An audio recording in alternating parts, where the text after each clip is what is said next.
بله. کجا زندگی میکردین؟ ما 21 سال بودم از این جنگای داخلی که رهبر میزد بین خود میکردن، ما مهاجر شدیم. ما رفتیم لندن، 32 سال در لندن زندگی کردیم.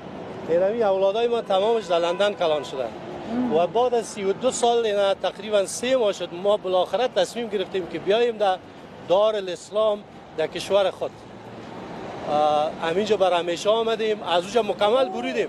بعد از 32 سال تصمیم گرفتی که در وطن دیگه زندگی؟ اینا همش تولد شدن. 32 سال مهاجرت. 32 سال مهاجرت. با وجود از اینکه ما تابعیت از جا داریم میتونیم ما پس بریم، اما ما تصمیم گرفتیم بیاییم در بین مردم. لندن گفتی؟ لندن.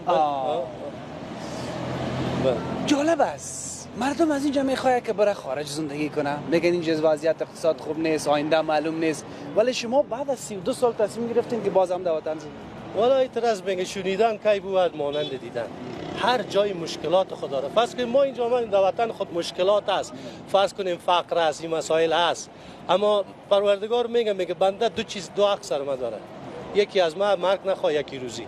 50 تقریبا 45 سال همیشه جنگ شد، ما قبر گشنه رو ندیدیم، خداوند روزی داد. اما در اونجا مشکلات بسیار ریشه‌ای و مشکلات بسیار عمده است.